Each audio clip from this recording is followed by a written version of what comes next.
நட்சத்திர கனவுகள் அத்தியாயம் 31. எந்நேரமும் பரபரப்பாக கூட்டமோடு காணும் சென்னை மாநகரத்தில் பல ஏக்கர் கணக்கு வளைத்து போட்டு கட்டப்பட்டிருந்தது அந்த IIT, Indian Institute of technology.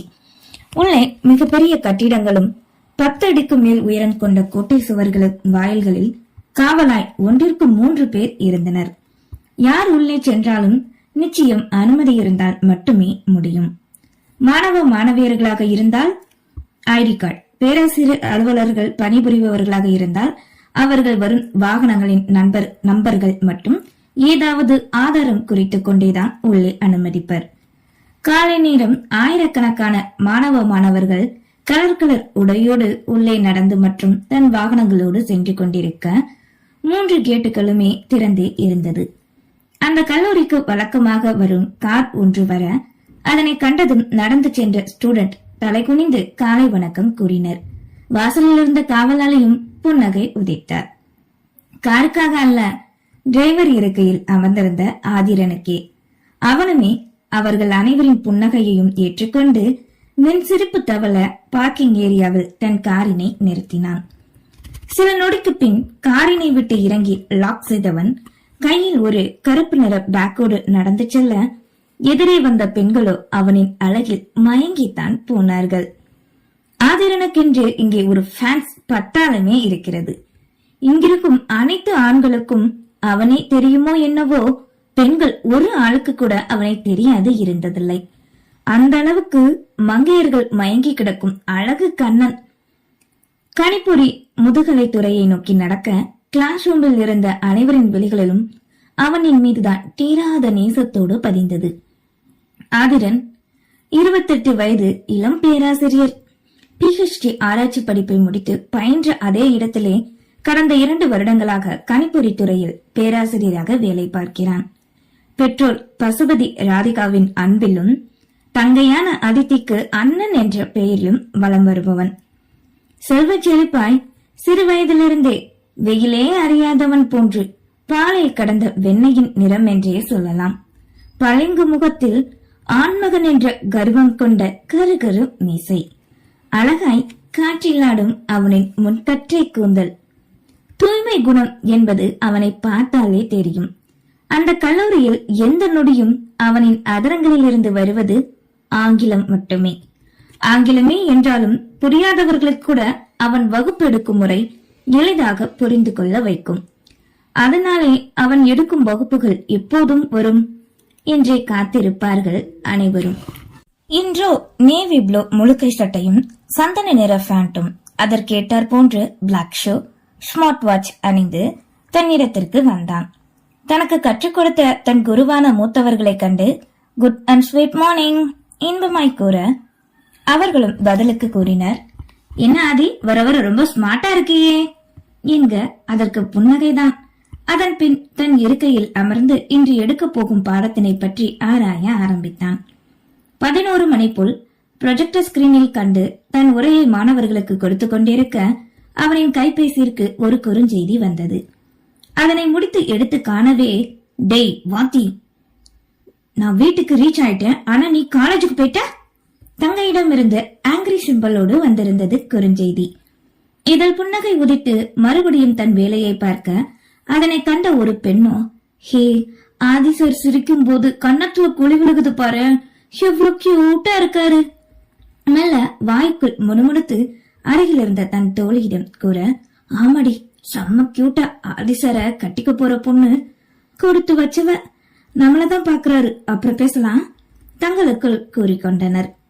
மாலை நேரம் நெருங்க கணிப்பொறி துறையின் தலைவர் HOD ஆதியை அழைக்கவே அவர்கள் அறைக்கு நுழைந்தான். சார் வாப்பாதி, வர மண்டே நம்ம டிபார்ட்மெண்ட் செமினார் இருக்கு, அதுக்கு தேவையான ஏற்பாடெல்லாம் பண்ணணும். அப்புறம் ஸ்டூடெண்ட் லீடர் கிட்ட சொல்லி எல்லாமே பண்ணிரு நீயேவும். அப்புறம் ஸ்பீச் ரெடி பண்ணி வச்சிரு, நான் சொல்லணும்னு அவசியம் இல்ல. ஓகே, இந்த நிமிஷமே வச்சாலும் ரெடி தான் சார். நான் அதான உனக்கு சொல்லணுமாப்பா, சரி நீ போ என்றதும் இப்போதே அதற்கான தேவைகளை மனதில் கணக்கிட ஆரம்பித்தான். அன்றைய நாள் சிறப்பாக கல்லூரியில் முடிந்துவிட தனக்காக ஆங்கிரியாய் காத்திருக்கும் அதித்தியை நினைத்தான். ஓ, இனிமே அவ மிஸ்ஸஸ் தேவகிருஷ்ணன்ல ஏதாவது கிஃப்ட் வாங்கிட்டு போகணுமே, என்ன வாங்கலாம்?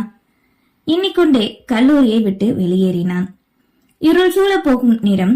ஹனிமூன் செல்வதற்கான டிக்கெட் புக்கிங் பற்றி அதித்தி பார்க்க வரவேற்பு அழைப்புதல் யாருக்கு கொடுக்க வேண்டுமென மாமனாரோடு அமர்ந்து குறித்து கொண்டிருந்தான் தேவகிருஷ்ணன். தேவா, நைனிடால் போகலாமா? அங்க இப்போ கிளைமேட் சூப்பரா இருக்கு.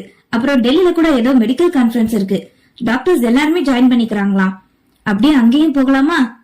தன் கைபேசியை பார்த்தவாறே கூறிக்கொண்டிருந்தாள். ஹனிமூன் போறப்ப கூட டாக்டர் மூலாத மறக்காது போலையே. கிண்டலாய் கேட்டவாறே உள்ளே கையில் கிஃப்டோடு வந்தான் ஆதிரன். அவனை கண்டதும் தேவா நிமிர்ந்து இன்முகமாய் வரவேற்க, அடே வாத்தி, அங்கே நில்லு, வந்தேன்னு நினைச்சுக்கோ உன்ன. கத்திய அதித்தி தலையணையை தூக்கி அவனின் மீது வீசி எறிந்துவிட்டு அடுத்த பொருளை தேடி பூஜாடியை தூக்கவே வேகமாய் வந்து தடுத்தான் தேவா. விடு தேவா, என்ன இவன? பற்களை கடித்துக்கொண்டு கத்த, ஹே கூல் கூல் மிஸ்ஸஸ் தேவகிருஷ்ணன். சமாதானப்படுத்த முயன்றவாறு அருகில் வந்தான். அதனடா மிஸ்ஸஸ் தேவகிருஷ்ணன், அதித்தின்னு சொல்ல மாட்டியோ நக்கலு உன்ன? மறுபடியும் அதனையே வைத்து ஓங்கிக் கொண்டு வர இறுக்கி பிடிச்சு தடுத்தான் தேவகிருஷ்ணன். ஆரம்பிச்சிட்டீங்களா ரெண்டு பேரும்?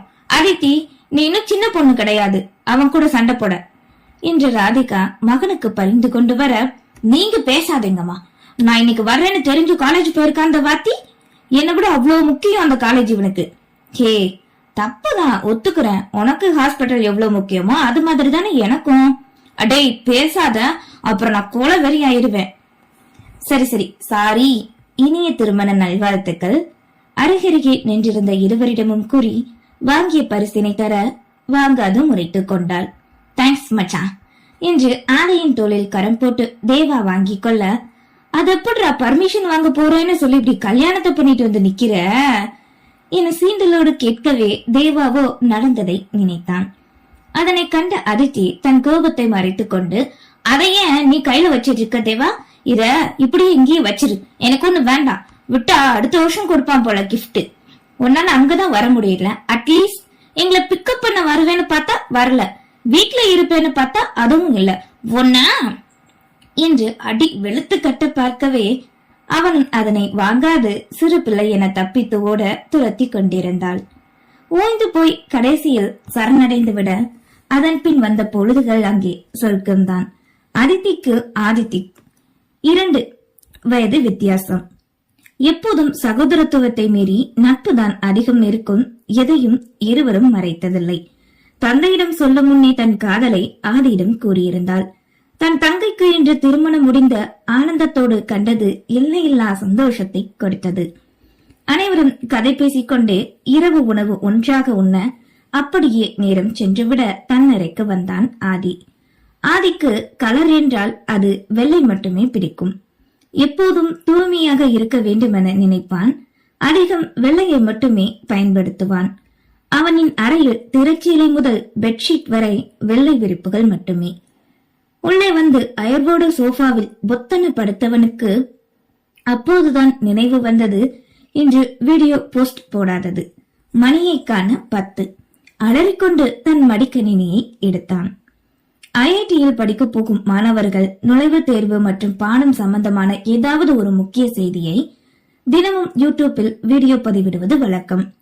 10 நிமிடம் மட்டுமே இருந்தாலும் அதில் அவன் கூறிய கருத்துக்களை தெளிவாக இருக்கும் என்பதால் எப்போதும் அவனின் சேனலை விரும்பி பார்க்கும் பல பேர் இருப்பார்கள். அவர்களுக்காகவே போடுவான். அடுத்த 1 மணி நேரத்தில் மனதில் இருந்த எண்ணங்கள் அனைத்தையும் திரட்டி குறிப்புகளாக எடுத்து வீடியோ ஒன்றை பதிவிட்டான். அதனை அனைத்து சோசியல் தளங்களிலும் பார்வைக்கு பதிவு செய்தான். அவன் வீடியோ போட்ட அடுத்த நிமிடத்திலே யூசர் XXX என்ற பெயரில், தேங்க்யூ சோ மச் சார், உங்க வீடியோக்காக தான் காத்துக்கிட்டு இருந்தேன், குட் நைட் சார் என்ற கமெண்ட்ஸ் உடனே வந்தது. அதனை கண்டவனின் இதழிலோ புன்னகை அரும்பியது. அவன் எந்த நொடி வீடியோ போட்டாலும் 1000க்கும் மேல் கமெண்ட்ஸ் வந்தாலும் முதலில் வருவது என்று இந்த யூசர் XXX மட்டுமே. யாராக இருக்கும் இது?